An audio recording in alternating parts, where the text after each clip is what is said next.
Tita Carini Terry.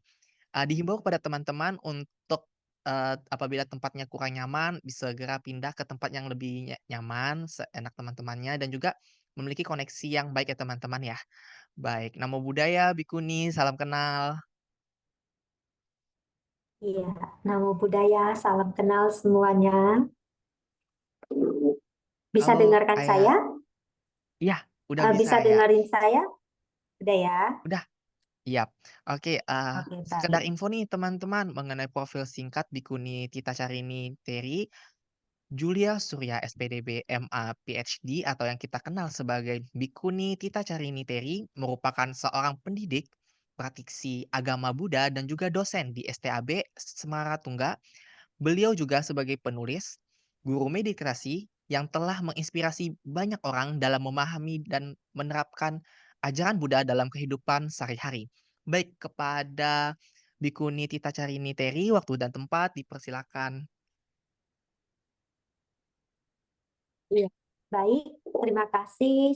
Sebelumnya, selamat siang, Namo Buddhaya, Namo Buddhaya.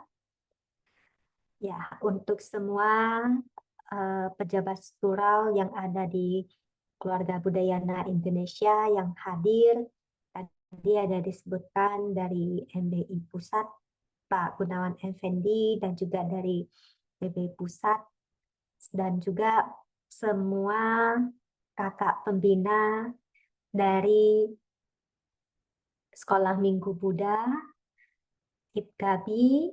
Senang sekali hari ini kita bisa berjumpa di kegiatan pelatihan pembina Sekolah Minggu Buddha, yang di sini saya lihat hampir mencapai 100 orang ya. Kalau boleh tahu ini semuanya pembina atau ada yang pengurus juga? Ini yang hadir rata-rata yang menghadapi anak-anak sekolah minggu semua ya. Iya, Suhu. Ya, Betul, Ayah. Betul. iya.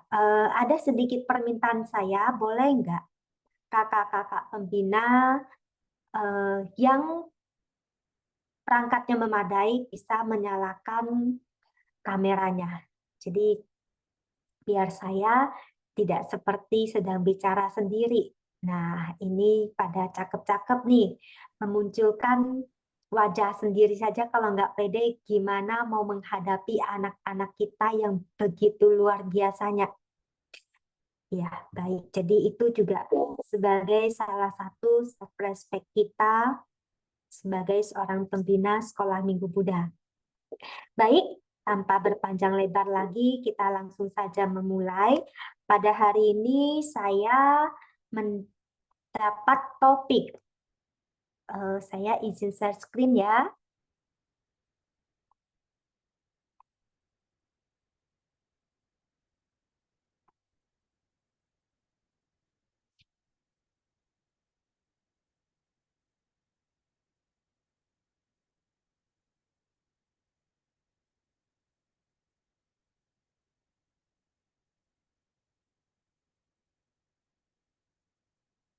Ya, sekarang kelihatan semuanya?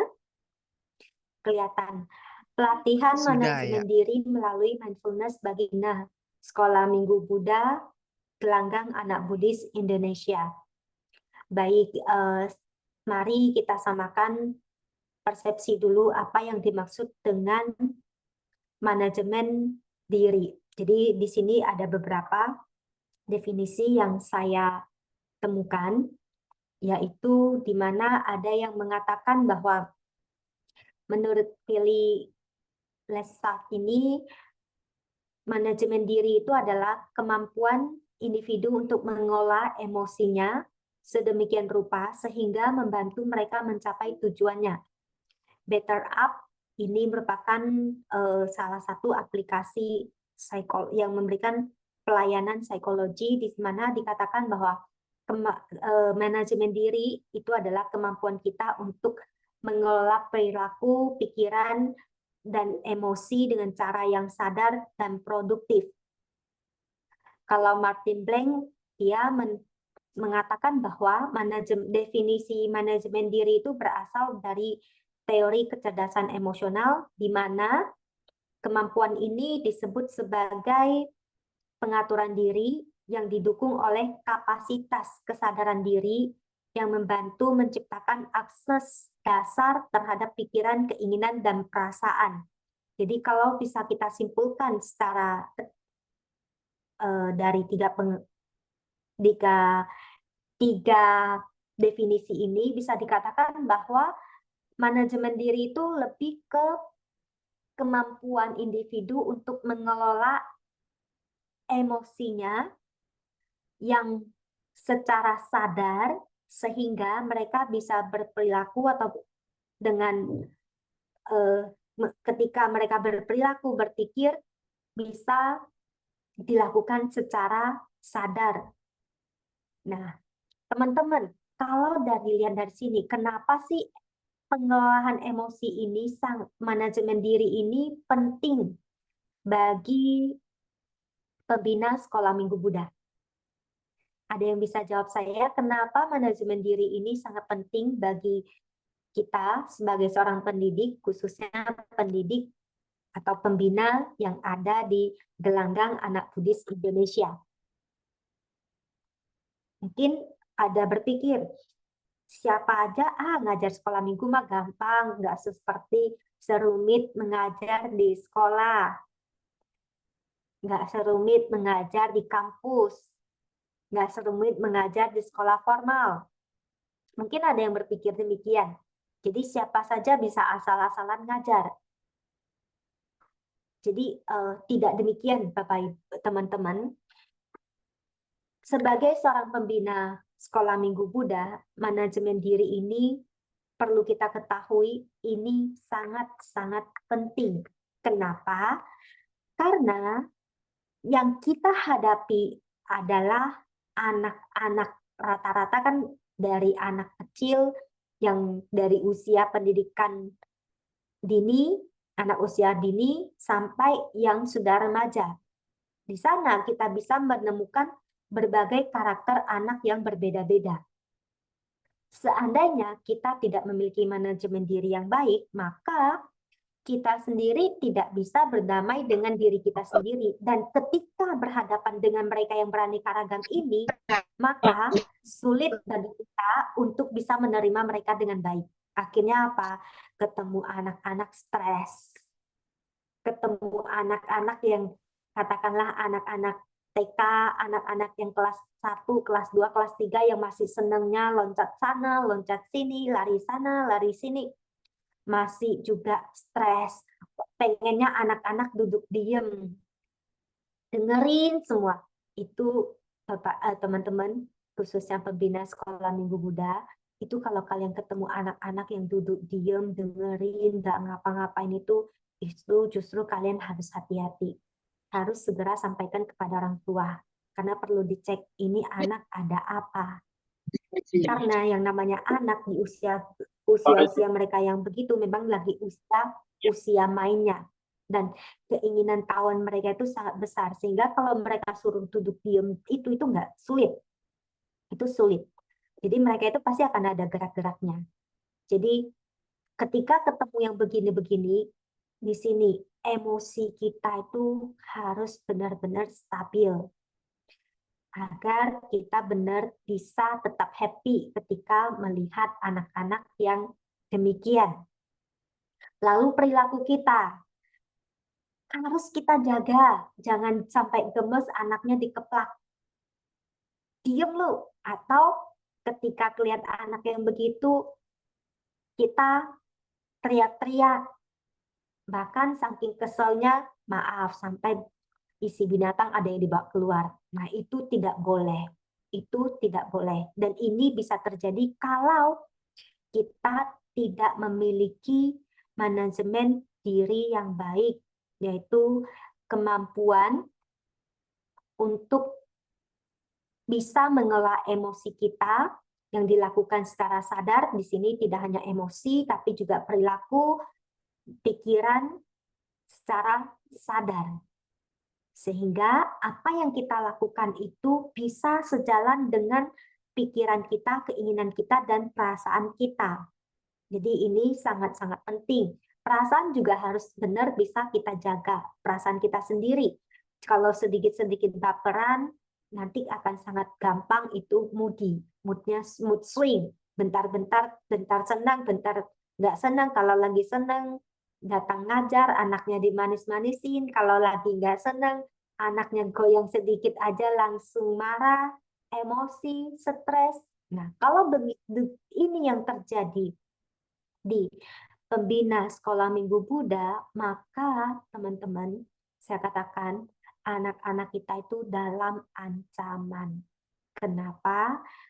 Anak-anak, apalagi yang sekolah minggu Buddha, mereka itu adalah masa depan kita. Itu adalah masa depan kita. Kalau tidak dijaga dengan baik, mereka ketemu pembina saja nggak happy. Gimana mereka mau datang ke sekolah minggu untuk belajar agama Buddha? Sejak dini. Jika sejak dini anak-anak sudah mendapatkan kesan yang tidak baik, maka akan sangat sulit bagi mereka ketika sudah besar mau ke wihara. Nah, ancamannya apa? Mereka akan sangat mudah sekali untuk berpaling, berpindah agama. Tetapi kalau dari sejak kecil mereka mendapatkan kesan yang baik tentang agama Buddha, tentang sekolah minggu yang menyenangkan, ini akan melekat kuat pada diri mereka. Sehingga ketika mereka besar, yakinlah mereka akan tetap cinta mati dengan yang namanya agama Buddha. Dengan tetap bangga menjadi siswa Buddha. Lalu sebelum kita berbicara lebih lanjut, kita lihat lagi. Di sini ada aspek dari manajemen diri itu ada apa saja yang di sini yang harus kita perhatikan, yaitu pengaturan waktu, pengelolaan emosi, motivasi diri, pengambilan keputusan, dan kemandirian. Pengaturan waktu di sini dikatakan yaitu kemampuan untuk mengatur dan mengelola waktu dengan efektif termasuk menetapkan prioritas, mengatur jadwal, dan menghindari penundaan. Teman-teman, di sini yang ngajar Gabi ada yang dibayar nggak sih? Ada nggak? Nggak ada ya. Kita yang semua yang mengajar Gabi tidak ada yang dibayar. Artinya kita semua di sini adalah volunteer. Ya kan? Volunteer. Nah, ini ada tantangan yang sangat besar, Bapak Ibu. Ketika kita sebagai volunteer ini, di mana ketika kita menjadi pembina sekolah minggu Buddha, kita nggak bisa minggu ini ngajar, minggu depan capek, atau minggu depan, saya sudah ada janjian dengan teman saya, atau saya harus mengerjain tugas kuliah saya harus mengerjain tugas sekolah saya, nggak berangkat, atau saya lagi sibuk nih, nggak mau berangkat, Nah, itu tidak bisa kita lakukan, teman-teman. Ketika kita sudah memutuskan diri untuk menjadi seorang pembina sekolah minggu Buddha, maka harus dibutuhkan konsistensi.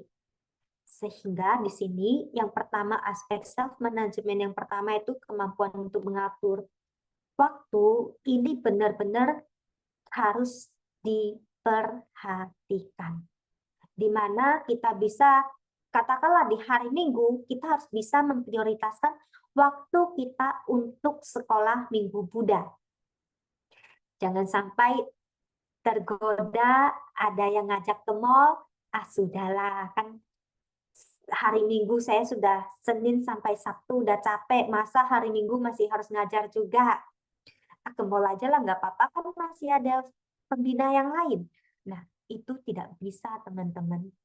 Di sini kita harus bisa mengatur waktu sedemikian rupa, kapan waktu untuk jalan-jalan dengan teman, kapan waktu yang memang sudah harus kita plotkan untuk ngajar sekolah minggu tanpa diganggu-gugat.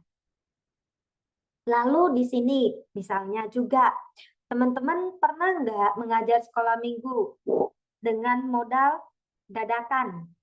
Yang penting pede datang sampai kelas tanpa persiapan, liatin anak-anak ngomong sesenang-senangnya. Ada nggak yang pernah seperti itu? Nah, ini juga tidak boleh. Artinya di sini apa? Di sini kita ketika sebelum waktunya mengajar, kita udah harus bisa menyiapkan materi dengan baik. Jadi jangan sampai, tunggulah nanti aja, kan masih hari Minggu, ini baru Sabtu, jam 9 malam. Artinya masih ada berapa jam lagi nih untuk ketemu anak-anak. Nanti sajalah. Kecapean tidur. Tahu-tahu sudah pagi, ngajarnya jam 8, jam 7-nya bangun. Apa masih sempat tuh ngerjain materi, mempersiapkan materi? Nggak mungkin. Nah, ini kebiasaan menunda-nunda ini juga sangat bahaya, teman-teman. Maka di sini, sekali lagi, kita tahu bahwa kita itu sebagai volunteer, ada banyak hal yang artinya itu ngajar sekolah minggu itu bukan yang pokoknya kita. Tapi bagaimanapun, kita harus ada ketika kita telah memutuskan untuk menjadi guru sekolah minggu Buddha, maka kita harus berani memprioritaskan satu slot untuk sekolah minggu Buddha. Untuk sekolah minggu Buddha. Jadi misalnya ada banyak hal, sekolah minggu Buddha itu harus menjadi salah satu prioritas kita. Sehingga dengan demikian, maka apa yang diharapkan itu bisa tercapai dengan baik. Kalau tidak, kita tidak mampu mengelola waktu, itu semua akan menjadi berantakan. Bangun mengajarnya, misalnya ngajarnya jam 8. Ini sekolah minggu biasanya jam berapa sih, teman-teman, kalau di daerah? Ada yang jam 1 siang? Biasanya jam 8 pagi udah mulai kan? Nah, ketika jam 8 pagi udah mulai, kita harus bisa usahakan kakak-kakak pembina datangnya itu sebelum anak-anak. Tujuannya apa? Biar anak-anaknya ketika datang ke sekolah minggu Buddha, nggak cecer-cecer kemana-mana gitu. Sudah ada yang langsung handle, menyambut mereka dengan baik. Sehingga mereka datang pun happy gitu. Kakak pembina misalnya dari siapa nih? Dari Kak Leonardi sudah ditungguin, mereka pasti akan senang. Apalagi disambut dengan salam, ada yang dipeluk, mereka akan sangat senang sekali. Maka di sini ketika sudah tahu jam ngajarnya jam 8, bangunnya harus cepat. Jangan sampai bangunnya jam 8 kurang 5 menit. Mentang-mentang wihara tinggal loncat sampai. Kita nggak bisa begitu. Ya, jadi kemampuan untuk mengatur waktu dan mengelola waktu dengan efektif itu sangat penting.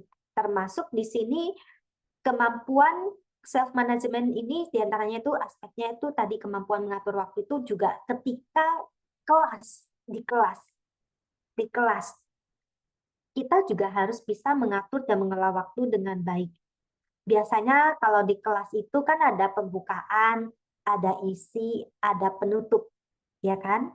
Nah, kita harus sudah mempersiapkan materi dengan sedemikian rupa sehingga ketika kita tahu porsinya, misalnya kita dikasih waktu nih 1 jam ada berapa menit? 60 menit. 1 jam 60 menit. Pembukaannya jangan sampai misalnya 30 menit. Cerita ngolor ngidul nggak jelas. Terus isinya cuma 5 menit. Lalu penutupnya 25 menit. Nggak bisa. Harus ada porsinya. Pembukaan dan penutupan cukup 5 menit atau 10 menit saja. Nah, di isinya ini kita harus bisa mengatur demikian rupa, misalnya dengan permainan, dengan cerita, dengan tanya jawab, dan sebagainya itu dengan sedemikian rupa. Biar apa? Biar anak-anak kita itu nggak bosan. Kalau misalnya katakanlah 5 menit penutup, 5 pembukaan, ada 50 menit lagi, kita isinya ceramah semua, itu anak-anak tidur, teman-teman. Jadi di sini kita harus bisa memiliki kemampuan untuk mengelola waktu dan mengatur waktu dalam kelas itu. Dan juga misalnya ketika kita diberikan waktu katakanlah 60 menit, jangan lebih dari 60 menit atau kurang dari 60 menit. Ini penting. Kalau tidak, nanti siapa nih? Bu Fani sebentar, dia nggak mungkin tuh sampai 60 menit, paling bentar aja udah pulang, asal-asalan aja kita. Nah, itu nanti jadi tidak menarik lagi bagi anak-anak. Yang awalnya mereka datang dengan begitu antusiasnya, karena ketidakmampuan kita dalam salah satu aspeknya mengatur waktu, mengelola waktu, itu akan menjadi masalah. Lalu aspek yang kedua yaitu pengelolaan emosi, yaitu kemampuan untuk mengenali, mengontrol, dan mengelola emosi secara positif, termasuk mengelola stres, frustasi, dan mengembangkan ketahanan mental. Di sini pernah tidak teman-teman ketika melihat anak-anak rame itu stres? Atau ada yang angkat tangan, sudahlah minggu depan saya nggak mau datang lagi, nggak sanggup saya, Miss Farida, saya nggak sanggup lihat anak-anak kok berisik banget. Ada nggak yang seperti itu? Nah, ini tidak bisa kalau kita sebagai seorang pembina sekolah minggu Buddha, di mana mengelola emosi ini sangatlah penting. Mengontrol emosi kita, mengenali emosi kita, itu sangat penting. Kenapa? Misalnya ketika, boleh nggak sih kita marah? Boleh saja, marah itu hal yang wajar. Semua orang bisa marah. Yang nggak marah itu arahat. Sebelum arahat itu semua bisa marah. Tapi marah itu tidak boleh kalau lepas kendali. Tadi yang saya bilang, ketika lihat anak-anak rame, kita marah, langsung teriak-teriak, keceplosan, ada isi kebun binatang yang dibawa keluar. Nah, itu nggak boleh. Itu tidak boleh. Jadi ketika kita marah, kita tahu, iya, saya sedang marah. Artinya apa? Ketika kita tahu kita sedang marah, kita bisa mengendalikan kemarahan kita. Kita bisa, dan itu ketika kita sadar, kekuatan kemarahan kita itu menjadi berkurang. Atau kita ketika dengan harus terus menghadapi anak-anak yang seperti yang ramai setiap minggu, kita yang juga harus selalu ceria dengan di depan anak, ketika baru habis berantem dengan pacar, itu emosi yang suasana hati yang berantem dengan pacar itu jangan pernah sekali-sekali dibawa ke sekolah minggu. Ya, kenapa? Karena kalau emosi yang namanya suasana hati baru habis berantem dengan pacar kan lagi nggak enak ya. Sebelnya, jengkelnya, marahnya, terus dibawa juga sampai ke sekolah minggu. Melihat anak-anak tumpahin air dikit aja langsung, itu akan sangat gampang naik emosinya. Dan itu akan sangat gampang meledak-ledaknya. Nah, ini tidak boleh. Ini tidak boleh, teman-teman. Ini harus sangat diingat. Atau di rumah baru habis diomelin mama, sampai ke sekolah minggu balas dendam, anak-anaknya yang anak didik, anak binaan sekolah minggunya yang diomelin. Nah, ini juga tidak boleh, teman-teman. Ini sangat-sangat kita hindari. Terus yang tadi yang saya bilang, misalnya ketika melihat anak yang rame, besok sudahlah, Miss Farida, saya nggak mau ngajar lagi, nggak sanggup saya. Atau baru dikritik sedikit, dikasih masukan oleh orang tua, udah nggak terima, sudahlah kalau kayak gitu, ajar aja sendiri anaknya. Kita tidak boleh begitu. Ini bisa terjadi ketika kita tidak mampu mengendalikan, mengelola emosi kita secara positif. Jadi ketika ada emosi, timbul emosi itu marah, jengkel, itu hal yang sangat wajar, tapi bagaimana mengelolanya itu sangat penting. Sehingga kita maupun anak-anak tetap nyaman pada saat mengikuti sekolah minggu Buddha di bawah binaan kita. Di bawah binaan kita. Lalu di sini kemampuan untuk mengembangkan motivasi internal, motivasi diri nih, kemampuan untuk mengembangkan motivasi internal, menetapkan tujuan yang jelas dan mengatasi rintangan atau hambatan dalam mencapai tujuan. Teman-teman, di sini tadi di awal saya menanyakan, di sini sekolah menjadi pembina sekolah minggu ada yang dibayar apa tidak? Kita tidak ada satupun yang dibayar, ya kan? Dan di sini sehingga apa yang terjadi itu harus ada benar-benar motivasi diri yang kuat.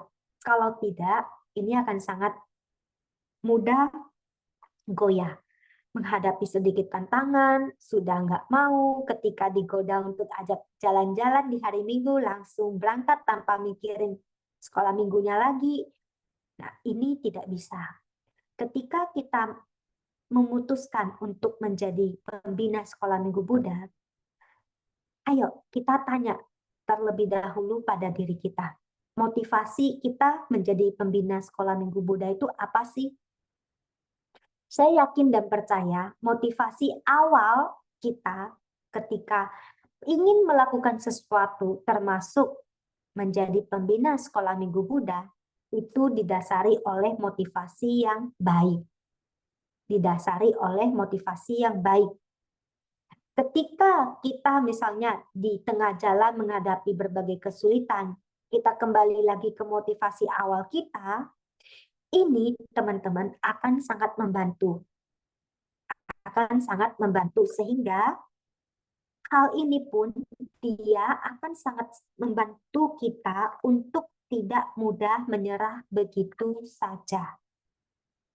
Untuk tidak menyerah begitu saja. Ketika menghadapi tekanan, ketika menghadapi hambatan, ini kita akan terus bisa maju. Kita akan terus bisa maju. Jadi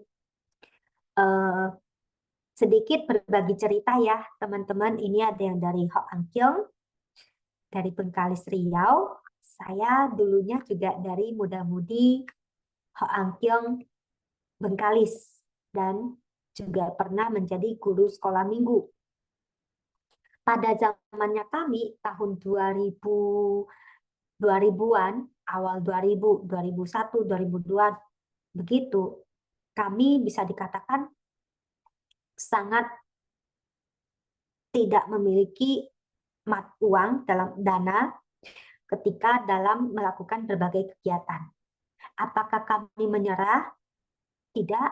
Apa yang kami lakukan biar wihara bisa tetap ramai, tidak hanya ramai karena anak-anak yang biar anak-anak sekolah minggunya juga semangat datang ke wihara, kebaktiannya ramai, ketika hari-hari besarnya ramai. Teman-teman tahu nggak apa yang kami lakukan pada saat itu? Kami bersama-sama sesama pengurus pembina sekolah minggu, di mana waktu itu adalah teman-teman saya, kami beberapa orang, hanya berenam, kami jualan.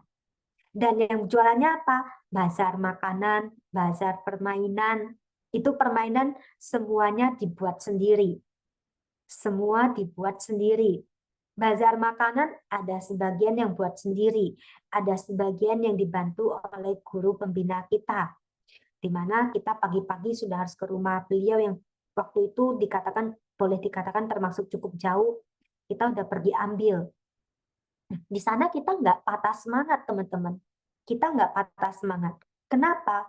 Karena kita semua memiliki motivasi untuk memajukan sekolah minggu Buddha yang ada di Wihara Ho Ang Kyung pada saat itu agar tetap ramai, wihara tidak sepi, itu sangat penting. Jadi itu sangat penting ketika kita memiliki motivasi diri yang kuat. Halangan bukan lagi menjadi halangan. itu malah kalau dilakonin itu bisa menjadi sangat asik sekali. Kalau mengingat masa-masa yang sulit itu, sekarang saya merasa sangat happy. Nah, jadi itu motivasi diri itu sangat penting, teman-teman. Lalu yang keempat, pengambilan keputusan. Pengambilan keputusan ini adalah kemampuan untuk mengambil keputusan yang tepat berdasarkan pemikiran rasional dan pertimbangan yang matang. Tentu, Bapak Ibu, teman-teman, ketika kita mengajar sekolah Minggu Buddha, ada banyak sekali program-program yang harus dijalankan, ya kan? Dan tidak jarang juga program-program kita itu bisa jadi tidak selamanya mulus sesuai dengan apa yang direncanakan. Ketika kita melihat situasi, ketika apa yang sudah kita rancang tidak sesuai dengan planning kita, apa yang sudah direncanakan, maka di saat itu juga kita harus bisa mengambil keputusan secara tepat membaca situasi dan kondisi pada saat itu. Misalnya nih, contohnya teman-teman katakanlah biasanya minggu keempat itu adalah free aktivitas. Kita sudah mencanangkan nih, katakanlah misalnya hari ini tanggal 16 Juni. Kegiatannya adalah outdoor, bermain di lapangan. Katakanlah bermain sepak bola di lapangan. Tahu-tahu hujan deras. Coba teman-teman, ketika menghadapi kondisi seperti itu, apakah bisa teman-teman tetap melanjutkan bermain sepak bola di lapangan sesuai dengan yang sudah direncanakan? Nggak bisa. Maka ketika itu terjadi, teman-teman harus bisa cepat memutuskan apa yang akan dilakukan sebagai pengganti rencana bermain di luar. Nah, ini dikatakan ini sangat penting untuk bisa memiliki kemampuan untuk pengambilan keputusan secara tepat. Jadi enggak ngotot, tidak bisa melihat situasi dan kondisi. Lalu yang keempat, kemandirian. Kemampuan untuk bekerja secara mandiri, mengatur diri sendiri, dan mengambil tanggung jawab atas tindakan dan keputusan pribadi. Jadi misalnya nih, teman-teman semua di sini sudah memutuskan untuk menjadi pembina sekolah Minggu Buddha. Nah, tapi ternyata ada yang nggak berani berangkat ke wihara sendiri, saya takut kalau nggak ada temennya. Akhirnya temennya nggak berangkat, kitanya juga nggak berangkat. Wah, ini bisa kacau ini kalau begini kelasnya. Atau ketika di wihara mengajarin anak-anak, kita harus rapi ya, selesai makan harus mencuci piring sendiri. Tapi ternyata kitanya selesai makan, piringnya diletakkan di meja begitu saja, berharap OB yang dibersihkan. Nah, itu sangat tidak oke sekali sebagai seorang pembina sekolah minggu yang dimana harus menjadi contoh bagi anak-anak yang kita ajari mereka harus mandiri, tapi kitanya sendiri nggak mandiri.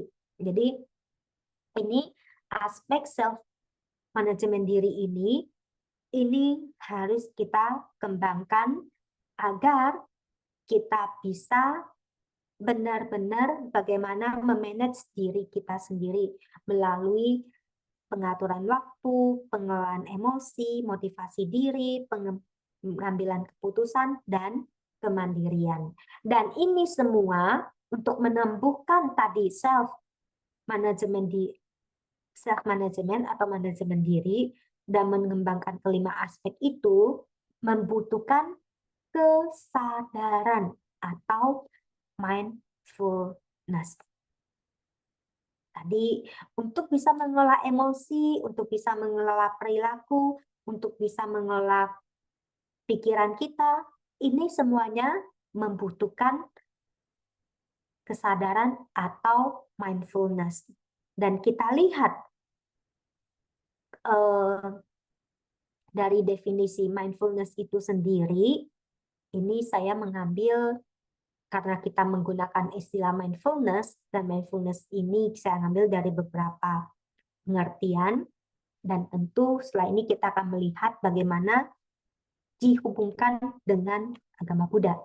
Di sini, mindfulness didefinisikan sebagai keadaan sadar dan meningkatkan perhatian pada here and now tanpa penilaian dan tanpa mengevaluasi pengalaman.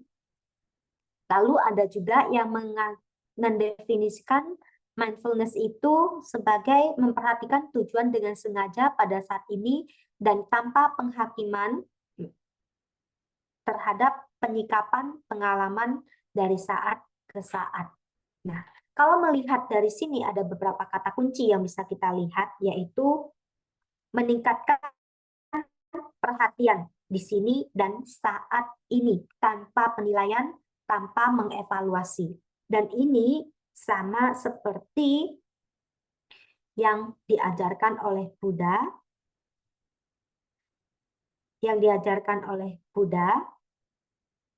yaitu dari kata sati. Sati itu apa? Sati itu adalah perhatian penuh.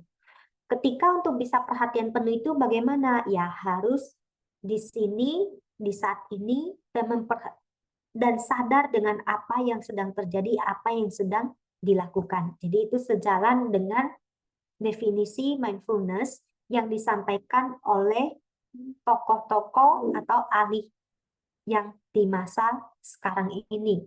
Jadi kita bisa katakan bahwa yang sudah diajarkan oleh Buddha 2500 tahun yang lalu itu ternyata berlaku sampai hari ini.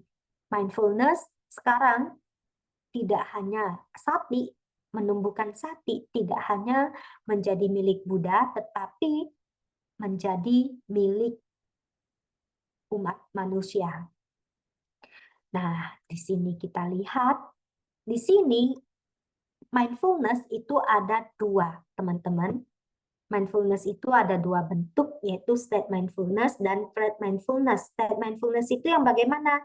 Yang bersifat sementara, ditingkatkan melalui latihan.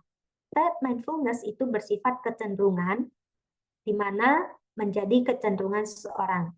Ini gimana sih maksudnya, Ayah? State mindfulness itu keadaan sadar bisa kita tumbuhkan melalui meditasi, katakanlah duduk formal. Ya, meditasi dengan duduk formal. Tapi kalau threat mindfulness itu sudah menjadi kecenderungan kita, menjadi kebiasaan kita dalam kehidupan sehari-hari.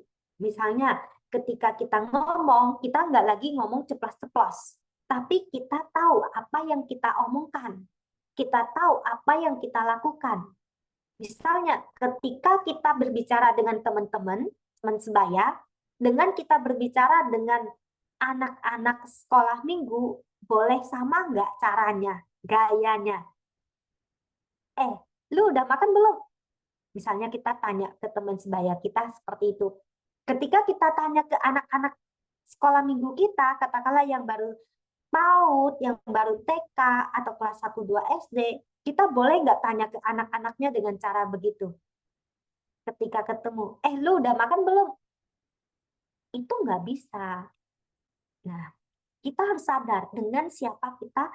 Ketika kita memiliki kesadaran, kita kita mindful ketika berbicara, kita bisa membedakan siapa yang sedang kita ajak bicara. Ketika kita berbicara dengan teman sebaya kita, kita bisa bilang, lu udah makan belum? Tapi ketika kita berbicara dengan anak-anak kita, anak-anak sekolah minggu, apalagi yang usianya masih kecil, kita nggak bisa berbicara seperti itu. Kita harus lihat siapa, namanya siapa, katakanlah misalnya Kevin. Kita harus berbicara, Kelvin, sudah makan belum? Nah, itu di sini apa? Di sini, ketika kita memiliki kesadaran, maka dalam kehidupan sehari-hari kita sadar ketika kita berbicara. Kita sadar, kita misalnya ketika sedang di kelas melihat anak-anaknya berisik, kadang nggak memperhatikan kita, misalnya timbul kejengkelan. Nah, kita sadar kalau ini jengkel.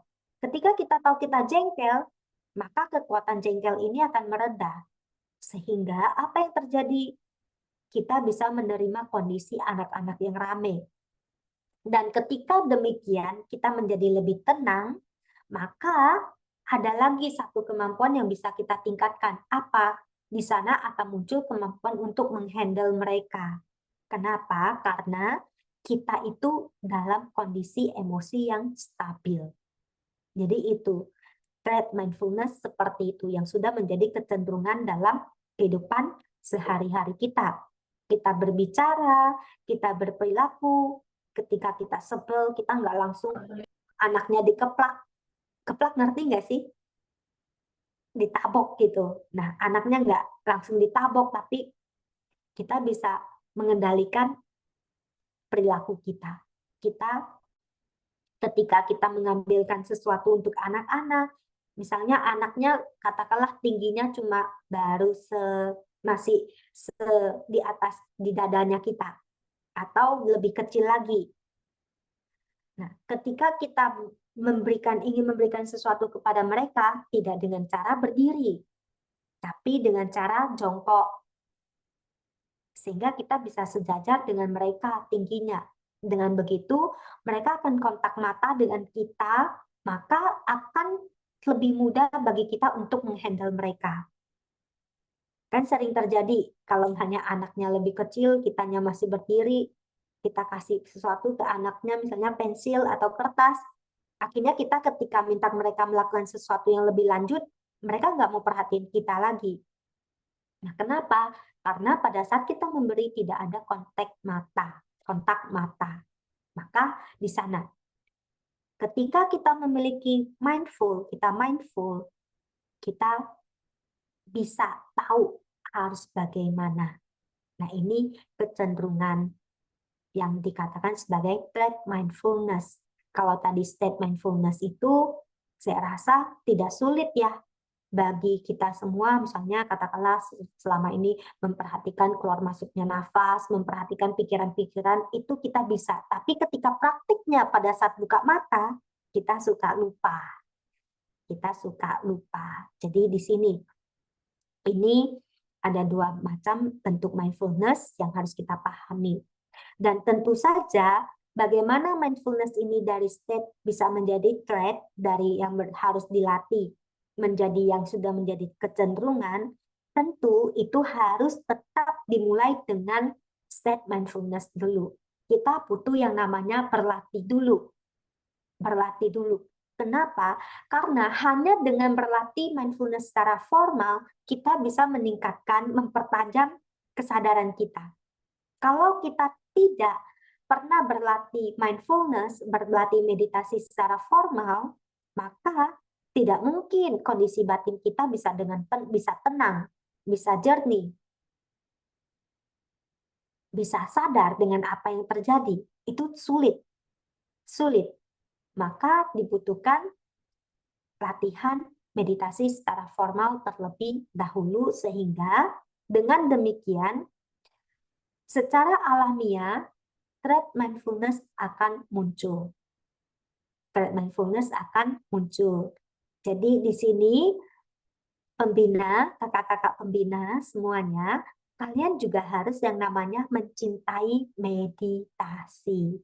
Ayo di sini boleh nggak angkat tangan virtual yang senang meditasi? Siapa saja? Ada nggak? Silakan. Oh ada. Dari Natuna. Terus ada lagi nggak?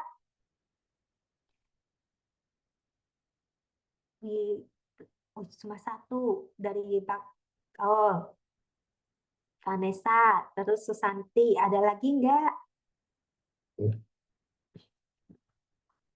Nah, baik. Ini dari seratusan orang yang angkat tangan nggak lebih dari 50%.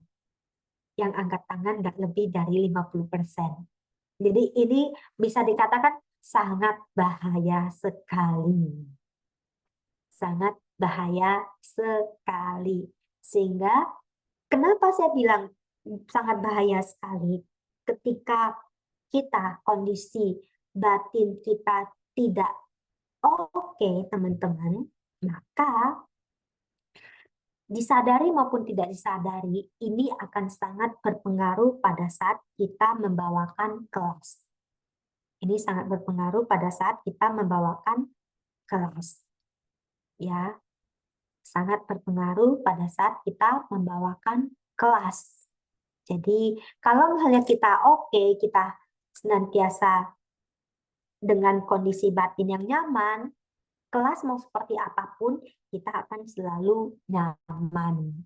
Jadi teman-teman, ingat yang harus kita lakukan adalah bagaimana menemukan state mindfulness dulu, sehingga dalam kehidupan sehari-hari, state mindfulness itu baru akan muncul. Kita sebagai manusia yang masih hidup di berinteraksi dengan banyak orang, yang paling membantu kita dalam berinteraksi dengan antara satu orang dengan yang lainnya itu adalah state mindfulness. Dan itu bisa dimunculkan melalui state mindfulness. Nah, di sini kita lihat faktor yang mempengaruhi mindfulness itu apa saja sih? Ada 3, yaitu yang pertama ada niat, ada perhatian, ada sikap. Niat. Apa sih yang dimaksud dengan niat yang ada di sini, teman-teman? Niat merupakan mengapa individu itu memperhatikan, termasuk menyelidiki harapan-harapan kita ketika melakukan sesuatu, keinginan, dan aspirasi. Jadi, dalam hal ini, kita kaitkan dengan pada saat teman-teman memutuskan dengan menjadi pembina sekolah Minggu Buddha, saya yakin dan percaya teman-teman di sana ada harapannya, ada keinginan, dan juga ada aspirasinya. Nah, di sana teman-teman harus jelas, sehingga ketika Anda melakukan sesuatu dalam hal yang berkaitan dengan sekolah Minggu Buddha, ini akan selalu kembali lagi di jalurnya. Kalau tidak, nanti teman-teman akan sangat mudah keluar dari jalur. Atau dengan kata lain, teman-teman akan sangat mudah keluar atau tidak bersungguh-sungguh mengajar sekolah Minggu Buddha itu sendiri. Lalu perhatian. Perhatian di sini yaitu melihat dengan jelas apa yang terjadi yang ada di sini dan saat ini. Misalnya, saya yakin dan percaya siapa sih yang tidak mengharapkan, yang menginginkan anak-anak pembinaan, anak-anak didik kita atau anak adik-adik sekolah minggu kita yang tertib, yang tenang, kalau kita ngomong memperhatikan, ya enggak? Tapi seringnya yang terjadi apa? Ketika kita ngomong mereka rame sendiri. Nah, ini harus bisa kita sadari kalau kondisi yang ada saat ini ya begini adanya. Maka di sana perhatian, memahami dengan seksama kondisi di sini dan saat ini. Lalu yang ketiga itu adalah attention atau sikap, attitude. Itu adalah bagaimana individu memperhatikan sikapnya. Di sini sikapnya bagaimana? Sikap yang seperti apa? Seperti penerimaan, lalu keterbukaan, ingin tahu, adanya rasa cinta. Ketika kita menghadapi anak-anak, kalau kita tidak sayang dengan anak-anak, teman-teman, kita tidak menunjukkan sikap yang lemah lembut, anak-anak lihat kita aja, mereka udah nggak mau datang. Ya enggak? Coba kalau anak-anak setiap kali dibentak-bentak, mereka masih happy nggak sih datang ke wihara ikut sekolah Minggu Buddha? Mereka nggak akan happy. Tapi kalau misalnya kita sapa mereka dengan baik, kita selalu ketika mereka datang dipeluk, diucapkan salam, mereka akan sangat happy sekali. Maka di sini ketika kita ingin untuk bisa menumbuhkan mindfulness yang ada pada diri kita, 3 hal ini menjadi sangat penting. Khususnya dalam konteks seorang pembina sekolah Minggu Buddha. Nah, kalau dikaitkan dengan lalu 5 aspek dari mindfulness ini apa saja? Di sini juga kita lihat bagaimana dari awal itu observing, memperhatikan dan menghadiri pengalaman internal dan eksternal. Seperti tadi kita ketika melihat kelas yang ramai, ya kita hanya sekedar memperhatikan. Lalu ketika kita menghadirkan pengalaman internal dan eksternal tadi yang kondisi kelas yang ramai, yang penting itu adalah bagaimana pengalaman internal batin kita. Ketika melihat kondisi kelas yang ramai itu, batin kita bagaimana? Streskah? Baik-baik sajakah? Marahkah? Atau bagaimana? Hanya sekedar untuk tahu. Cukup di situ. Lalu describing, melabeli pengalaman internal dengan kata-kata. Nah, ini penting. Tadi misalnya ketika melihat kelas yang ramai tadi, kita misalnya timbul kejengkelan. Kita mengenali pengalaman internal ini muncul rasa jengkel, yaitu jengkel. Kita tahu sedang jengkel. Lalu acting with awareness, menghadiri aktivitas orang saat itu dengan cara yang sadar. Kita tahu kelas rame, kelas sekolah Minggu Buddha kita yang anak-anaknya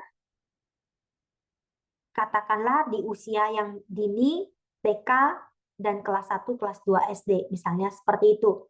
Mereka asik berlari-lari. Ya, kita cukup ada di sana, mengamati mereka. Bagaimana kita juga melibatkan diri dalam aktivitas yang mereka lakukan. Mengaktifkan diri, melibatkan diri dalam apa yang mereka lakukan. Berarti mereka lari terus kita juga harus ikut loncat-loncat? Enggak. Tapi bagaimana kita bisa mengalihkan perhatian mereka ke kita sehingga kita yang misalnya hari ini mau mengajari mereka apa itu bisa kita lakukan. Misalnya mereka ceria, ya kita harus ceria. Kalau mereka ngomongnya kenceng, kita ngomongnya juga harus kenceng. Kalau misalnya anaknya ngomongnya kenceng-kenceng, terus kita ngomongnya, adik-adik, ayo dong, sini duduk. Wah, itu nggak bakalan kedengaran sama mereka. Ya, kalau misalnya mereka lagi teriak-teriak, kita juga ketika ingin menarik perhatian mereka, mau nggak mau kita juga harus teriak-teriak. Dalam arti teriak-teriak ceria ya, bukan teriak marah-marah ya. Misalnya, halo adik-adik, ayo dong, lagi sibuk apa? Nah, misalnya seperti itu.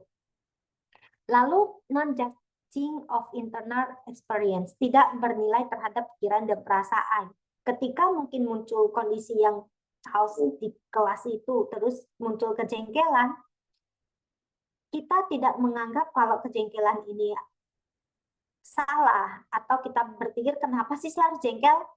Kejengkelan yang muncul, biarkanlah dia muncul. Ketika dengan demikian, ketika kita sadar kalau itu jengkel, itu kita akan tetap baik-baik saja.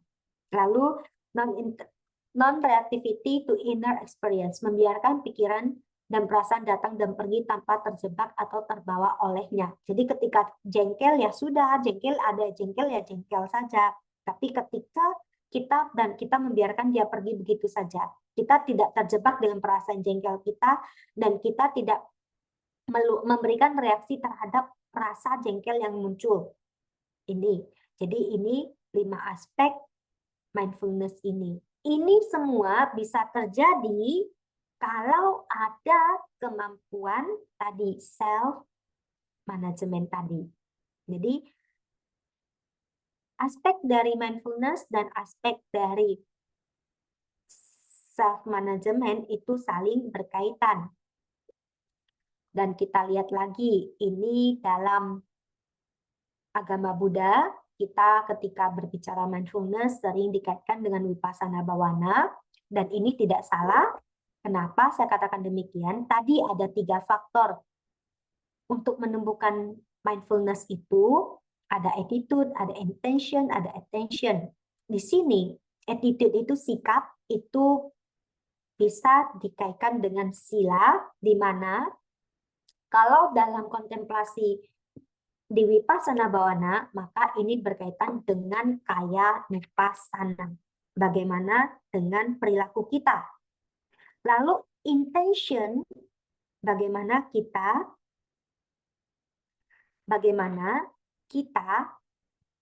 ketika memperhatikan niatan kita, ketika itu aspirasi kita, harapan kita, keinginan kita, ini berkaitan langsung dengan samadhi. Samadhi di sini yaitu lebih ke perundangan secara mendalam, di mana pada saat kita memiliki harapan, kita memiliki aspirasi, kita memiliki keinginan, itu sangat mempengaruhi perasaan dan pikiran kita. Nah, ketika itu kita bisa mengamatinya dengan baik, di sana akan muncul ketajaman pikiran. Sehingga ini akan membantu kita untuk bisa mencapai apa yang kita harapkan. Sehingga halangan bukan lagi menjadi halangan. Nah, dengan demikian akan muncul attention, perhatian kita. Ketika perhatian muncul, maka kebijaksanaan akan muncul. Ketika kebijaksanaan ini bisa muncul melalui Dhammanupassana. Dhammanupassana ini apa? Ya, kemampuan kita untuk mengamati perilaku kita, mengamati pikiran kita, mengamati perasaan kita. Di sana baru akan muncul kebijaksanaan dan kesadaran.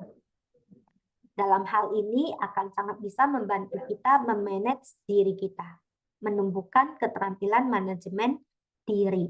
Yang tadi mengatur waktu. Kalau kita tidak memiliki ini semua, self-restraint ini yaitu bagaimana pengendalian secara fisik, memiliki ketajaman pikiran melalui pengamatan perasaan dan pikiran, tidak akan muncul kebijaksanaan dan kesadaran. Ketika kebijaksanaan dan kesadaran ini muncul, maka kita akan mampu untuk apa? Untuk pengaturan waktu, mengembangkan kemampuan mengatur waktu, mengelola emosi, memotivasi diri, pengambilan keputusan, dan kemandirian. Nah, sekarang teman-teman, saya ingin mengajak Anda semua untuk refleksi. Tanyakan pada diri Anda dan jawab dengan sejujur-jujurnya keempat hal ini. Alasan menjadi pembina Sekolah Minggu Buddha, harapan Anda menjadi pembina Sekolah Minggu Buddha, lalu tantangan terberat dalam mewujudkan harapan sebagai pembina Sekolah Minggu Buddha, dan upaya apa yang telah Anda lakukan ketika menghadapi tantangan dalam mewujudkan harapan Anda sebagai pembina Sekolah Minggu Buddha. Mungkin kalau ada yang bisa menulis, silakan ditulis. Saya berikan waktu 5 menit.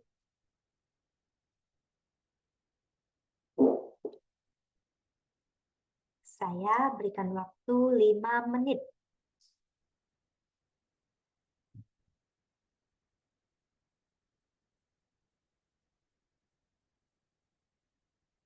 Dijawab dengan penuh kesadaran, dengan sejujur-jujurnya.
Baik, waktunya 3 menit lagi sampai jam 14.10. Sudah selesai?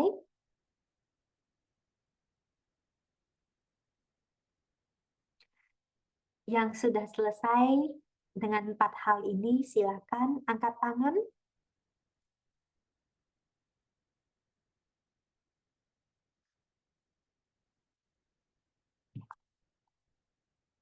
Iya, Ibu pembina kita dari Kebumen, Dharmaloka, sudah selesai. Yang lain belum selesai, saya tunggu 3 menit lagi sampai jam 14.10. 2 menit lagi.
Oke, baik, cukup? Iya, cukup. Eh, ini cukup kalian simpan.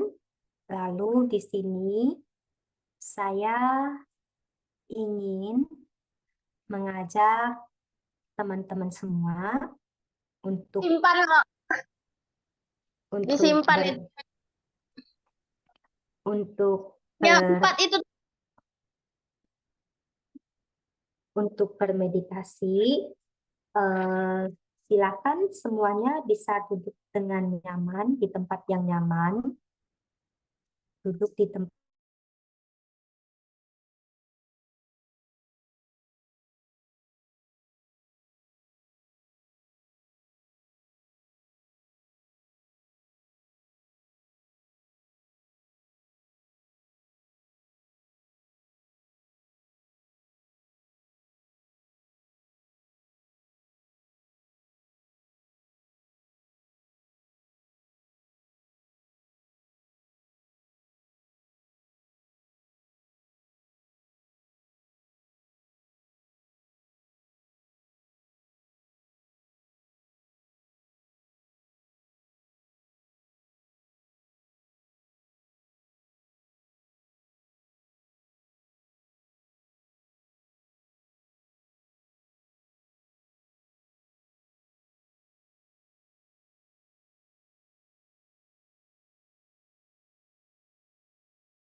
Maaf, tadi internetnya putus. Ini bisa dengerin saya? Bisa Bisa, gitu Ayah. ya.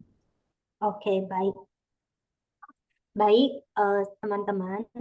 Sekarang, apa yang akan kita lakukan? Yang akan kita lakukan adalah kita akan melakukan meditasi bersama dengan cara kalian tadi merefleksikan apa yang sudah kalian tuliskan tadi, yang 4 hal tersebut, direnungkan, disadari, dan rasakan perasaan apa yang muncul pada saat Anda mengingat keempat hal tersebut. Siap semuanya?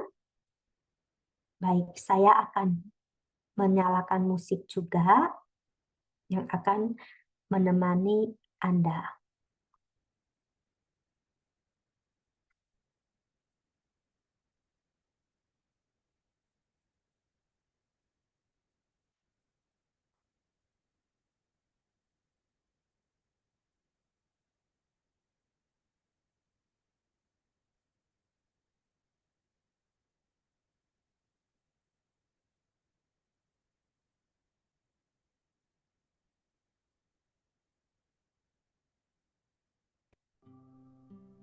Ya,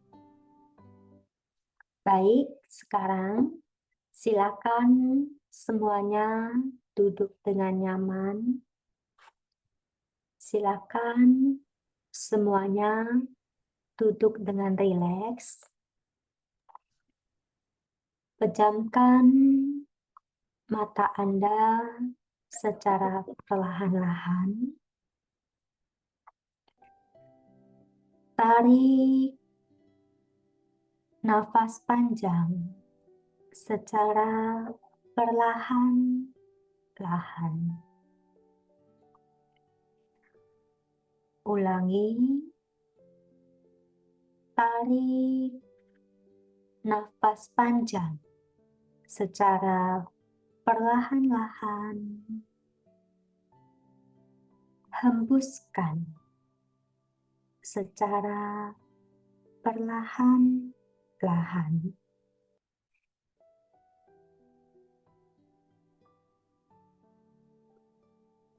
Sekali lagi, tarik nafas panjang secara perlahan-lahan.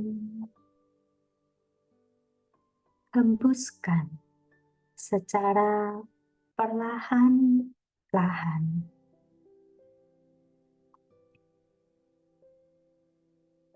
Sekarang,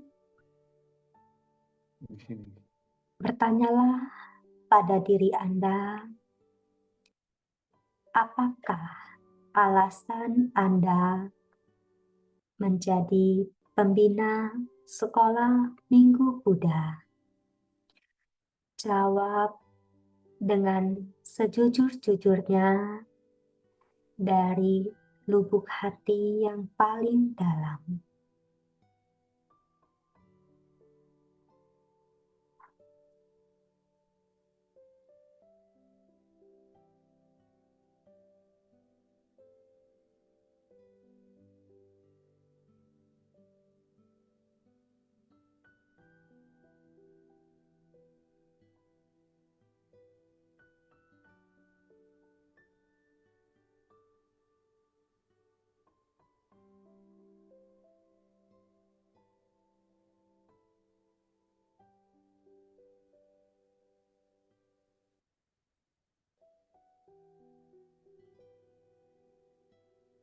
Sekarang, apakah harapan Anda menjadi pembina sekolah Minggu Buddha?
Tantangan terberat Anda dalam mewujudkan harapan sebagai pembina Sekolah Minggu Buddha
sekarang.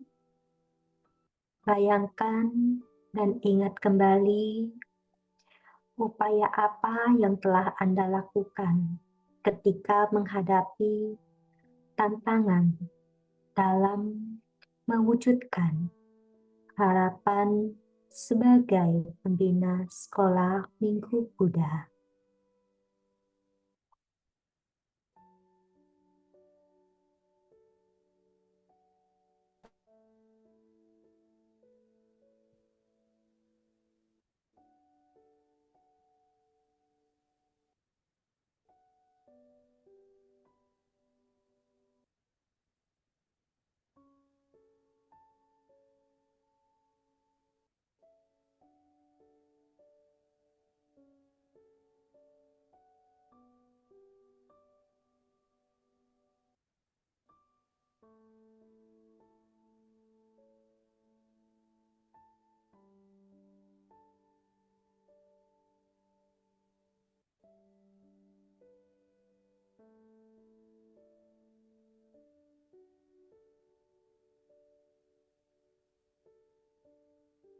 Sekarang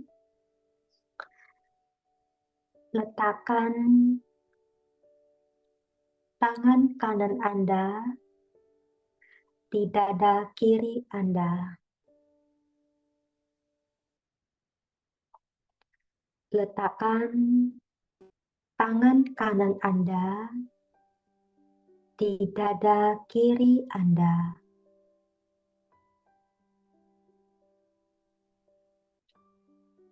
Rasakan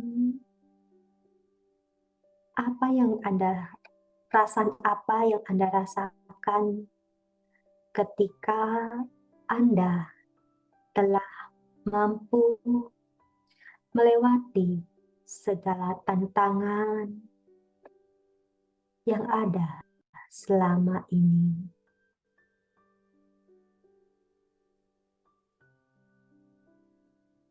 Bahagiakah?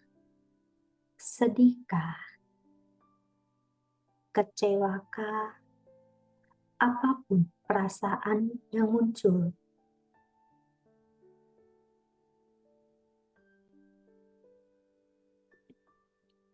kenali perasaan tersebut,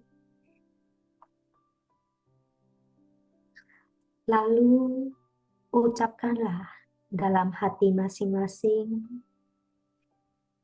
terima kasih telah bersama saya melewati segala kesulitan yang ada selama ini. Perjalanan kita masih sangat panjang. Ayo, jangan menyerah. Jangan menyerah. Jangan menyerah. meditasi cukup, silahkan buka mata Anda perlahan-lahan.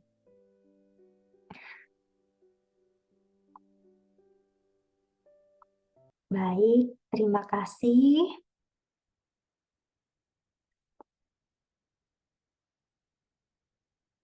Ya,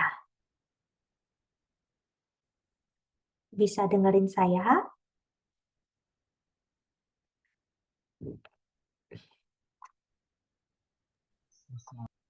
Bisa ya, soalnya aku Iya, nge-freeze. bisa ya. Nah, di akhir ini bisa kita lihat bahwa kita simpulkan bahwa mindfulness mengembangkan pemikiran positif dan meningkatkan kesehatan psikologis, sehingga dengan meningkatnya mindfulness maka dapat meningkatkan keterampilan manajemen diri pada pembina sekolah Minggu Buddha. Jadi teman-teman, mari mulai hari ini kita tingkatkan, jadikan mindful sebagai bagian dari hidup kita, sehingga kita sadar, kita memiliki kesadaran dalam melakukan apapun, terutama peran kita sebagai seorang pembina sekolah Minggu Buddha. Dengan demikian, maka kita akan meningkatkan kemampuan atau keterampilan manajemen diri, sehingga kita di sini bisa menjalankan peran kita sebagai seorang pembina sekolah Minggu Buddha dengan baik dan membawa masa depan yang lebih baik lagi untuk adik-adik kita agar mereka terus bangga dan bahagia menjadi siswa Buddha. Terima kasih. Saya kembalikan kepada moderator. Oke, baik. Terima kasih banyak Ayah atas sesi mindfulness-nya yang sangat-sangat luar biasa. Yang dapat saya petik dari kegiatan ini adalah manajemen diri bisa kita lakukan, teman-teman. Kenapa? Agar kita sendiri bisa mengelola emosi, perilaku, pikiran secara sadar agar sejalan dengan apa yang kita inginkan, yaitu secara sederhananya seperti kita bisa mengajar di kegiatan SMB Gabi dengan yang kita inginkan sesuai begitu. Nah, baiklah teman-teman, saatnya kita membuka sesi pertanyaan. Bagi teman-teman yang ingin bertanya, bisa mengajukan raise hand terlebih dahulu, nanti akan saya sebutkan namanya, atau apabila berhalangan untuk bisa raise hand, teman-teman bisa mengetik di kolom komentar. Baik, terima kasih, saya tunggu.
Oke, selagi teman-teman mengetik pertanyaannya di kolom komentar, mungkin aku mau tanya ke Ayah.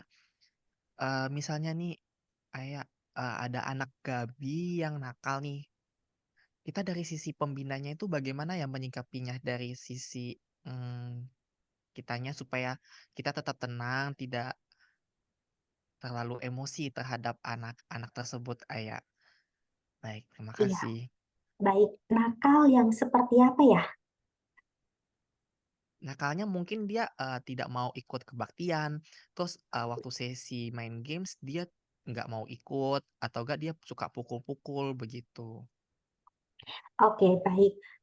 Jadi, teman-teman, di sini kita harus sangat berhati-hati ketika menggunakan term nakal ini. Jadi ini kalau nakal bisa dikatakan, eee, apa ya, itu sangat negatif sekali untuk anak-anak kita. Ketika kita memberikan penilaian yang negatif begini kepada anak-anak kita, disadari maupun tidak disadari, ini akan menimbulkan pandangan penilaian kita terhadap anak ini. Akhirnya kita sudah melabeli anak ini nakal. Secara psikologis tanpa kita sadari, kita sudah ada muncul penolakan atau udah ada image kalau anak ini nggak bisa dididik, susah dan sebagainya. Itu pasti akan sudah muncul karena kita sudah memberikan dia label nakal. Ketika kita melihat kondisi seperti ini, tadi di awal sudah saya sampaikan bahwa anak-anak ketika mereka kita dari kita pribadi sebagai seorang pembina, pertama kita harus mau menerima anak kita apa adanya. Tadi yang tadi tanpa penilaian itu. Tanpa penilaian mau menerima mereka apa adanya. Apakah mereka berisik atau mereka main sendiri dan sebagainya. Itu pertama, mau menerima mereka apa adanya. Yang kedua, coba kita evaluasi sendiri dengan program yang kita lakukan. Ini bisa dengerin saya nggak ya? Soalnya nge-freeze lagi. Bisa ya? Bisa ya? Ya, mungkin Sintri bisa sambil respon saya ya, biar saya nggak was-was ini saya ngomong sendiri apa nggak. Oke, Soalnya siap. sinyal saya di sini internetnya agak jelek.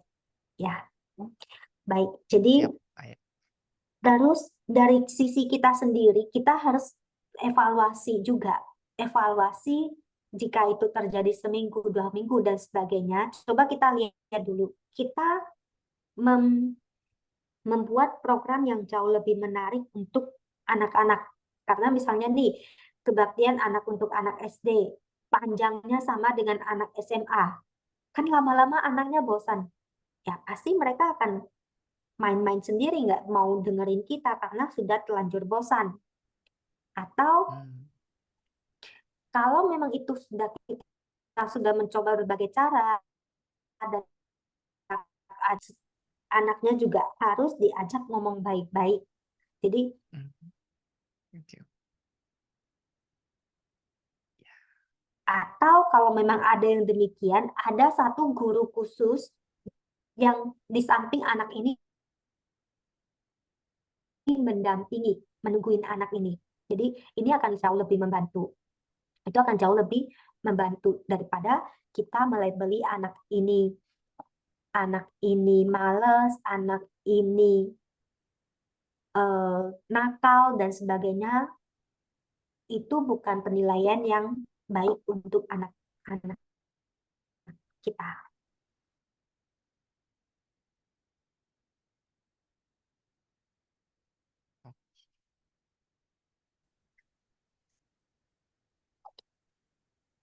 Oke, baik. Terima kasih Ayah atas jawabannya sangat luar biasa. Intinya anak tersebut, butuh ekstra lebih pendampingan ya, Ayah ya? Gitu. Iya, butuh pendampingan ekstra dan juga dari kita pembina sendiri, bagaimana kita bisa mengevaluasi lagi program-program yang sudah kita lakukan. Bisa jadi program kita yang eh, bermasalah, sehingga menimbulkan kebosanan pada sang anak. Oke, baik, siap. Terima kasih Ayah atas jawabannya yang sangat-sangat luar biasa. Nah, ada pertanyaan nih, dari kolom chat, saya izin membacakan ya. Dari Dewi Satyawati. Ayah, bagaimana caranya supaya sesama pembina Gabi bisa saling kompak dalam membina Gabi? Karena biasanya kalau kita menegur sesama pembina Gabi tersebut langsung ditanggapi oleh "Sok pintar ya?" Gitu. Saya dari Wihara Dharma Wirya Sumsel. Terima kasih. Mohon dijawab, Ayah. Oke, baik. Bagaimana cara sesama pembina Gabi bisa saling kompak dalam membina Gabi? Karena biasanya kalau kita tegur sesama Gabi itu nanti nilainya sok pintar. Jadi teman-teman, begini. Pertama dan utama, kita harus sesama pembina Gabi, kita harus memiliki visi dan misi yang sama. Visi misinya kita. Kalau tidak, nanti si A-nya mau begini, si B-nya mau begini, itu akan bermasalah. Itu akan bermasalah karena tidak memiliki visi dan misi yang sama. Yang kedua, bagaimana agar kita terus kompak? Bangunlah kalian namita sesama pembina sekolah Minggu Buddha.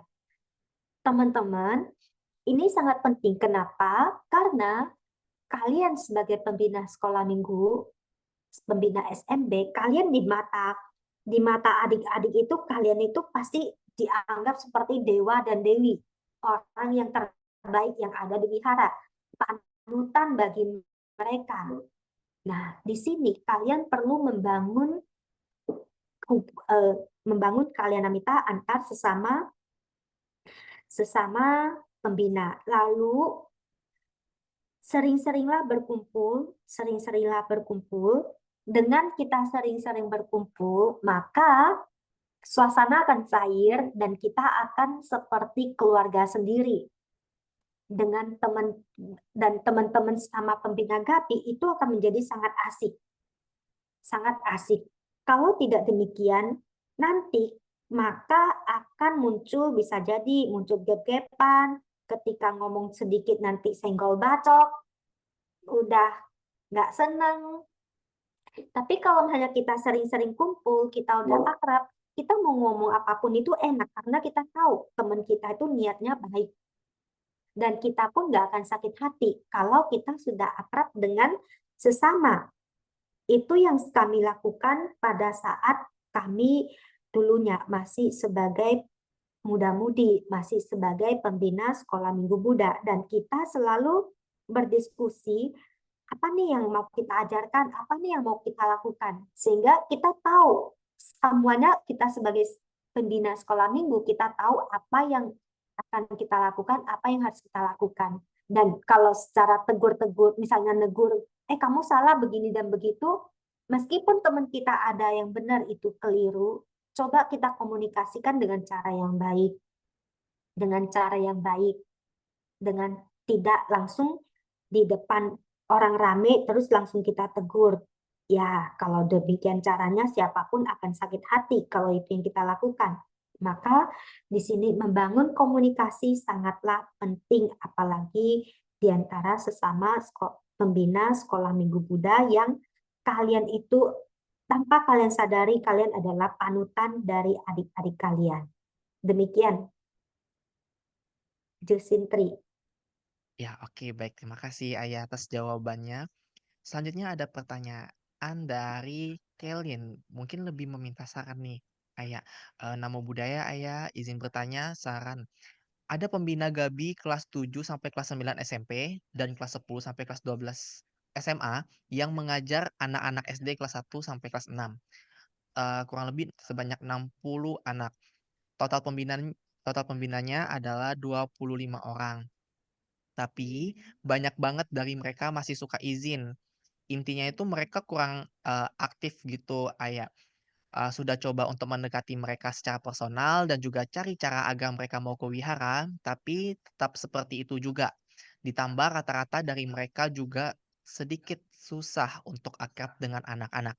Di sini saya ingin meminta saran dari Ayah, kira-kira gimana caranya agar mereka semangat mau ke wihara, terutama dalam mengajar SMB dan juga waktu Gabi? Terima kasih. Oke, baik. Jadi teman-teman, itu juga termasuk salah satu tantangan kita. Tadi kita kan bilang ya, rata-rata semua pembina sekolah minggu kita itu adalah volunteer, ya kan? Jadi kalau misalnya itu yang terjadi, mungkin bisa dilakukan seleksi ulang atau penyaringan ulang lagi. Penyaringan ulang lagi, dan dari misalnya tentu di setiap gabi itu ada yang menjadi eh, yang ketuanya kan ya. Nah, bagaimana ketua ini juga bisa mengayomi teman-temannya yang lain. Kita tidak hanya melakukan kegiatan yang asik untuk anak-anak sekolah minggu kita, tapi kita juga harus memikirkan bagaimana bisa melakukan hal-hal yang asik juga untuk sesama pembina itu sendiri. Itu juga sangat penting, teman-teman. Karena dengan demikian, maka itu akan bisa menimbulkan semangat mereka lagi. Kalau misalnya dari sesama pembina itu nggak ada kegiatan yang menarik, mereka juga namanya anak-anak usia SMP, SMA, mereka itu kan masih sangat suka seneng-senengnya ya, masih suka seneng-senengnya. Nah, ini gimana dari Ketua Gabi itu sendiri membuat program yang asik juga untuk pembinanya. Jadi sehingga mereka bisa tetap terus semangat. Demikian, Justin. Oke, baik. Terima kasih, Ayah. Kita beralih ke pertanyaan selanjutnya dari SMB Damalok. Namo Buddhaya, perkenalkan nama saya Fening dari SMB Damaloka, Kebumen. Izin bertanya bagaimana mengelola emosi diri dalam menghadapi perilaku anak sendiri yang notabene dekat dengan kita sehingga ego kita untuk marah itu lebih besar dibandingkan menghadapi anak orang lain. Terima kasih. Nah, ini tantangan nih bagi ibu-ibu yang mengajar anaknya sendiri. Jadi di sini kita harus bisa, pertama adalah menempatkan diri, dan kita bisa pukul rata semua ini adalah anak-anak sekolah minggu kita. Artinya apa? Kita tidak membawa, kita harus profesional juga di sini, dibutuhkan profesionalisme. Seperti masih ingat nggak yang pesepak bola itu? Pelatih Korea yang bisa memenangkan Indonesia melawan negaranya sendiri. Itu bisa terjadi kenapa? Karena dia mengandalkan profesionalitas, bukan mengedepankan perasaannya. Oh, saya sebagai warga negara Korea, saya harus bisa membela. Tapi karena dia saat itu adalah pelatih dari Indonesia, dia bisa menjalankan tugasnya sebagai seorang pelatih dengan baik. Nah, di sini juga sama kondisinya, Ibu. Jadi seperti kita ketika mengajar sekolah minggu, meskipun yang di depan itu adalah anak kita sendiri, maka rasa sayang kita, rasa cinta kita harus sama seperti kita bisa bersikap manis terhadap anak-anak yang lain. Jadi jangan mentang-mentang anak-anak yang dihadapi anak sendiri, terus dengan anak orang lain bisa ngomongnya lembut, sama anak sendiri seperti mau ditelan. Nah, itu nanti juga akan mengganggu suasana hati kita, mengganggu mood kita. Akhirnya kelas pun menjadi tidak menyenangkan. Jadi di sini dibutuhkan profesionalitas, bagaimana kita bisa menempatkan diri dengan baik bahwa saat ini saya adalah guru sekolah minggu. Jadi kalau misalnya gini, saya tuh biasanya, saya tuh kalau di kelas, saya itu cukup tegas dengan mahasiswa saya.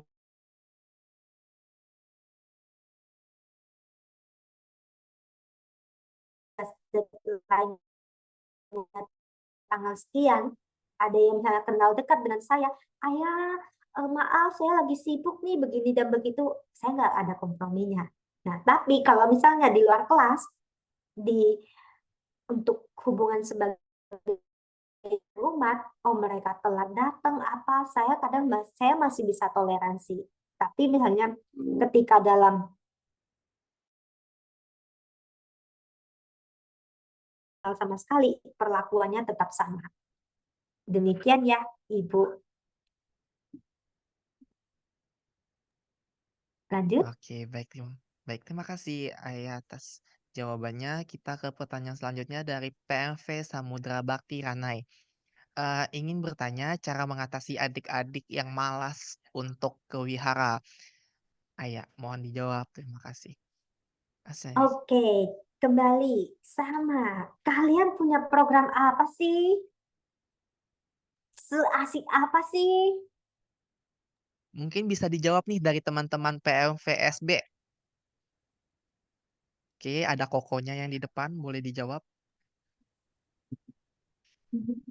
Ya, sebelumnya nama budaya kok. Iya, Nama Nama budaya. budaya. nama budaya. Jadi kalau kami bikin kegiatan gitu, kalau anak-anak SMB-nya kayak nggak mau ikut gitu, Banda. Contoh kegiatannya apa? Kegiatannya ya kayak kalau ini kan Waisak. Jadi ada kayak kami Mm-mm. mau melatih anak-anak mengikuti puja gitu. Jadi ada sebagian anak nggak mau ikut gitu, Banda. Nah, itu. Terima kasih, Banda. Sebelum kalian membuat kegiatan latihan puja, ada nggak sih kegiatan lain kalian yang membuat mereka? Kalau misalnya nggak ada kegiatan asik di wihara, tiba-tiba suruh mereka datang ikut puja bakti, lomba, dan atau latihan, saya yakin dan percaya mereka nggak mau. Karena sebelumnya udah membosankan. Kalau seperti itu langsung suruh mereka itu juga sama. Mungkin kalian bisa mengadakan kegiatan lain dulu biar mereka nyaman ke wihara terlebih dahulu. Misalnya nih, teman-teman, mungkin kita salah satu yang saya lihat yang terbaru ini, kemarin saya ke wihara PBS Pusdiklat Budayana Sriwijaya di Palembang. Saya sangat senang sekali kenapa menjadi rumah keduanya anak-anak.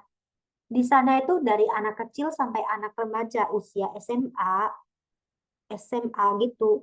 Mereka seneng banget ngetemnya itu di wihara. Kenapa? Karena di sana itu ada kegiatan-kegiatan menarik lainnya. Tidak hanya sekedar puja bakti, tapi ada kegiatan menarik lainnya untuk anak-anak itu sendiri.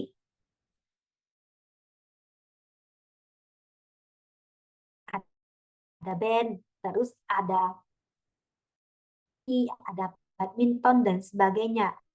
Bahkan mereka ketika misalnya kegiatan itu dari wihara selalu disiapkan makanan yang berlimpah. Jadi mereka itu senang ketika berada di wihara. Ketika misalnya bahkan mereka sangat rajin, mereka dari sama mereka sendiri selalu mengadakan puja bakti, puja sore sendiri. Mereka bisa lamping sendiri. Nah, kenapa itu bisa terjadi? Karena sebelum ke inti yang berat itu, mereka sudah ada kegiatan-kegiatan lain yang ringan yang bisa menarik mereka untuk datang ke wihara itu terlebih dahulu yang harus diperhatikan. Jadi dari PNV Samudra Bakti Ranai, coba kalian pikirkan kegiatan apa sih yang asik buat sesama pemuda, atau misalnya mengadakan lomba main game bersama. Nah, itu atau yang sebagainya. Tentu gamenya bisa kita buat game dama atau yang seperti apa. Demikian ya, Ya, PMP. Baik, ada lagi? makasih, Bante. Iya. Oke, baik, terima kasih. Kita ke pertanyaan terakhir, Ayah, dari Widyamita. Nama budaya Ayah di wihara kami ada anak yang maaf berkebutuhan khusus. Kami bingung bagaimana cara memberi materi, mengajak bermain, dan bernyanyi, namun tanpa menyinggung perasaannya. Dan juga bagaimana mengatasi anak-anak yang asyik sendiri dengan teman-temannya apabila kita sedang damadesana. Sudah ditegur baik-baik untuk mendengarkan pembina tapi gak lama mulai mengobrol dengan teman-teman lainnya. Terima kasih. Oke, baik. Anak yang berkebutuhan khusus yang seperti apa? Jika memang misalnya yang berkebutuhan khusus, dia benar itu berkebutuhan khusus, itu juga dibutuhkan penanganan khusus, di mana mereka memang tidak bisa disatukan dengan anak-anak normal lainnya. Ya, itu memang tidak bisa disatukan dengan disamakan dengan anak-anak yang lainnya. Itu memang harus ada penanganan khusus. Bahkan kalau memang sudah serius ya harus sama ahli. Kita nggak bisa ya anak yang normal dengan anak yang berkebutuhan khusus. Lalu yang kedua, karena mengatasi anak-anak yang dengan asik sendiri ketika kita juga harus bisa melihat bahwa kemampuan public speaking kita harus kita lihat. Anak-anak katakanlah yang kelas 1 SD, gaya kita ceramah seperti saat ini, bubar, mereka nggak akan perhatikan. Tapi ketika dengan anak-anak yang katakanlah usianya dari kelas 6 sampai SD ke bawah, atau yang masih remaja dan sebagainya, itu metodenya beda-beda. Kalau sama anak-anak, kalau perlu jingkrak, ya kita harus jingkrak. Harus lebih banyak interaktif, lebih banyak tanya jawab. Harus juga lebih banyak, misalnya dengan cara mengajak mereka nyanyi, atau dengan cara ada percakapan kayak dialog antara boneka dan sebagainya. Kalau tidak, mereka nggak akan perhatikan. Durasinya juga harus perhatikan. Jangan ketika Dhamma Desana dengan anak-anak sekolah minggu, katakanlah misalnya SD, itu 1 jam. Mereka nggak betah dengerin kita 1 jam, apalagi anak-anak sekarang. Bisa dengan ajak cara permainan, bisa dengan ajak dialog, dengan cara misalnya tadi dan sebagainya. Jadi itu metode yang kita gunakan itu harus sangat beragam sesuai dengan berapa. Dan itu durasinya juga harus disesuaikan. Topiknya juga harus disesuaikan. Begitu. Misalnya ketika ketemunya remaja, anak SMA, yang kita bicarakan adalah tentang surga dan neraka. Ya mereka nggak tertarik. Kalau misalnya ketika ketemunya anak remaja, bagaimana misalnya mencari pacar yang ideal dan sebagainya, mungkin itu akan sangat menarik bagi mereka. Jadi itu harus kita perhatikan. Demikian. Oke, baik, terima kasih banyak Ayah atas jawabannya yang sangat-sangat luar biasa dan juga terima kasih kepada teman-teman yang telah bertanya. Semoga pertanyaan teman-teman mewakili teman-teman yang belum bertanya ya. Oke, baik, langsung saja kita ke sesi berikutnya yaitu sesi foto bersama yang akan dipandu oleh saudara Jarvin. Kepada Ko Jarvin, waktu dan tempat dipersilakan. Jangan di Baik, kalau gitu teman-teman boleh on cam ya. Oh, nggak dipingin. Oke, sebentar. Sabar ya. Ya, teman-teman boleh yang belum on cam silakan on cam, yang kelihatannya jauh boleh mendekat ke arah kamera gitu ya, biar kita bisa foto bersama di sini gitu. Nah, mungkin izin ya sebelumnya Ayah, kalau untuk foto ini biasanya kita ada 2 gaya Ayah. Yang pertama biasanya kita ada Anjali, itu yang pertama. Terus yang kedua nanti kita ada gaya Ibgabi gitu ya. Nah, gaya Ibgabi gimana? Gaya Ibgabi itu mudah sekali, cukup kedua tangannya, jari telunjuknya boleh diangkat, terus disilang seperti ini gitu. Nah, teman-teman nanti kalau misalnya kita mau foto pakai gaya Ibgabi boleh ya teman-teman gitu. Ntar aku coba cek dulu. Kebetulan di tempat aku ada 5 slide, yang baru on cam tuh baru 2 slide. Mungkin teman-teman 3 slide lainnya boleh untuk mengaktifkan kameranya. Iya, ya teman-teman mungkin boleh di ini ya on cam, karena ini juga merupakan pelatihan yang terakhir dari rangkaian pelatihan untuk tahun 2024 yang pertama ini gitu. Boleh teman-teman, mungkin aku sampai lewat 55 nanti kita langsung start foto aja ya teman-teman.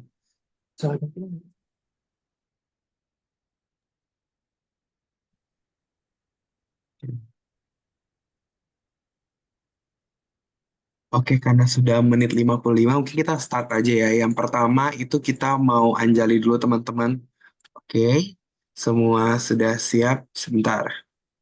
Kalau begitu kita mulai ya. 1, 2, 3. Oke, slide kedua tahan ya teman-teman. Karena ada 5 slide. 1, 2, 3. Lagi 1, 2, 3. Lagi. Oke, kalau gitu boleh kita lanjut gaya kedua yaitu gaya Ibu Gabi. Boleh teman-teman. Oke, kalau begitu.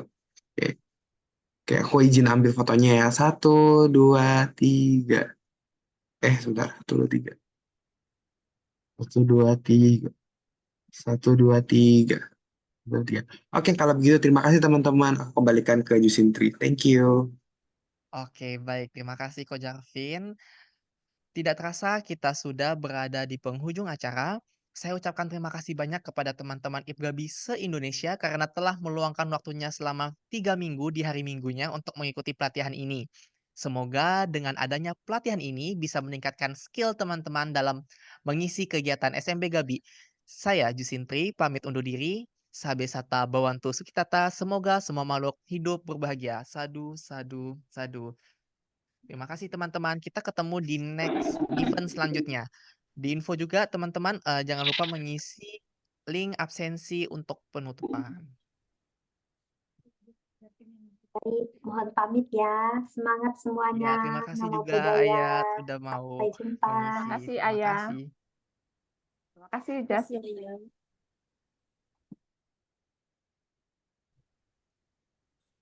Hai.